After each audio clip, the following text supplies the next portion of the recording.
ছাদে তো মানুষ কত কিছু রোদে শুকাতে দেয়, আমি দিয়েছি মাটি। তো মাটি শুকাতে দেওয়ার মূল কারণ হচ্ছে অনেকদিন বৃষ্টির কারণে সব মাটি ভিজে একদম কাদা কাদা হয়ে গেছে। তো মাটিগুলো রোদে শুকানোর পর আবার নতুন করে টবে দিয়ে দিচ্ছে। আর এই যে দেখুন আমার যে মাচা আগেও দেখিয়েছি, সেই মাচা ছোট ছিল, তো এখন মাচাটাকে আরও বড় করার জন্য এক্সটেনশন করে দিয়েছি। মানে আগের মাচার সাথে আরেকটু অ্যাড করে মাচাটাকে আরেকটু বড় করার চেষ্টা করেছি। তো কেমন হয়েছে আমার এই সবজি মাচা। তো এইখানে বিভিন্ন ধরনের গাছ আমি ছাদের টবে করেছি।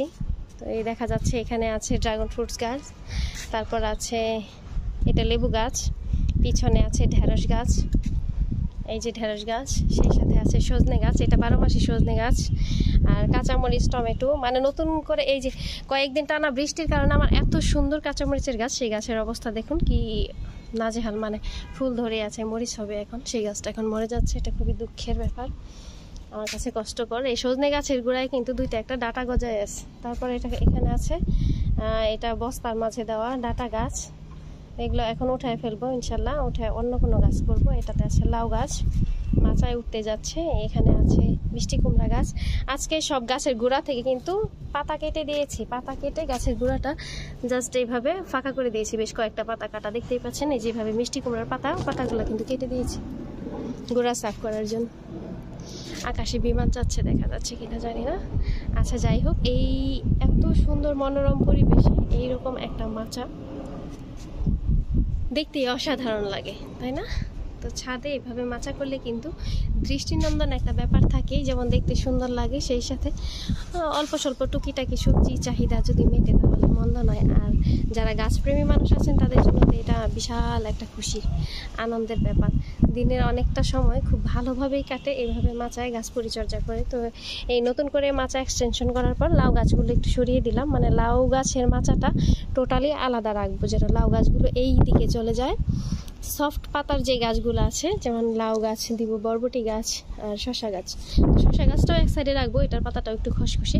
আর এই যে শিমের পাতা, শিম গাছ, মিষ্টি কুমড়া গাছ, আর আছে চাল কুমড়া, এই চাল কুমড়াটা এক সাইডে রাখবো, কারণ এইগুলোর পাতা খসখসে। তো খসখসে পাতায় কিন্তু অন্য গাছগুলো নষ্ট হয়ে যায়। তো এই পাশে এই যে ফাঁকা জায়গাটা, এটা গতকালকে মাত্র মানে আজকে করে শেষ করলাম, কমপ্লিট করলাম। এই মাচাটুকু নতুন করে করা হয়েছে। এখানে লাউ, লাউ, তারপর আছে বরবটি, আর সেই সাথে করলা গাছ এই সাইডে রাখবো। আর এই সাইডে আছে ধুন্দল, মিষ্টি কুমড়া, চাল কুমড়া, শিম, মানে কি নাই বলেন, আমার এই সবজি খেতে সব পাবেন, সব আছে। ডাটা, এই যে দেখুন, এটা শিম গাছের যে বালতিটা, সেই বালতিতে আবার ডাটা গাছও গজিয়েছে। মাশাআল্লাহ, ডাটাগুলো কিন্তু এখন নেয়ার মতো হয়ে গেছে প্রায়। আর এই যে এটা হচ্ছে ধুন্দলের যেই বালতি, ধুন্দলের বালতিতে ধুন্দলের পাতাগুলা হলুদ হয়ে গেছে। তো এই পাতার ট্রিটমেন্ট চলছে এখন, ইনশাল্লাহ বোরন পাউডার ছিটিয়ে দিব। এরপর সার কমপ্লিট দেওয়ার পরে কি হবে দেখা যাক। আর এই পাশে আছে এই যে মিষ্টি কুমড়া, এটা তো দেখালাম। আর চাল কুমড়াটা সেই অনেক দূরে, এত দূর থেকে দেখানো সম্ভব না, চাল কুমড়াটা অনেক দূরে।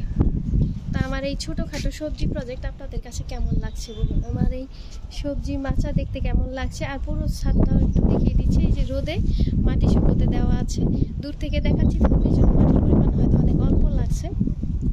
তো এই ছাদের মাঝে এভাবে সবজি চাষ করতে আপনার কাছে কেমন লাগে? আমার কাছে কিন্তু অসাধারণ লাগে। আর 12 মাসে এরকম সজনে গাছ অথবা আমড়া গাছ আপনার যেমন মন চাই যে ধরনের গাছ করতে পারেন। আজকে নতুন যেটা করলাম, এই যে টবে বেগুনের চারা দিলাম। আর এখনও ছাদ পুরো এলোমেলো, ক্লিন করা হয়নি, কাজ করে যাচ্ছি। এই যে শশার চারা লাগালাম। তো দেখা যাক ইনশাল্লাহ পরবর্তীতে একটা ভালো রেজাল্ট পাওয়া যায় কিনা। আর এখানে একটা বেড তৈরি করছি, মানে এটা ফ্রুট বাস্কেটের মাঝে, এখানে আমি পালং শাক করব। তো এটার জন্য মাটি যেভাবে দেওয়া আছে, এটার উপরে আমি প্রসেস করা মাটি আগে ছিটিয়ে নেব, তার উপরে দিব বীজগুলা। যে মাটিগুলো শুকাতে দিয়েছি সেই মাটির সাথে সার, কীটনাশক সব মিক্স করে নিব, কয়েক ধরনের সার, জৈব সার, কেঁচো কম্পোস্ট, আর সেই সাথে দিব ইউরিয়া সার, তারপর এর লাল দানার যে সার আছে বা বিভিন্ন রকমের সার দিয়ে তারপর আমি বীজ দিব, যেন বীজ গজানোর পরে খুব সুন্দর একটা রেজাল্ট পাওয়া যায়, মানে ভালোভাবে হয়। তো ঠিক আছে, ভালো থাকবেন সবাই। আর চাইলে এইভাবে আপনিও সবজি মাচা করতেই পারেন। খুদা হাফেজ, আসসালামু আলাইকুম।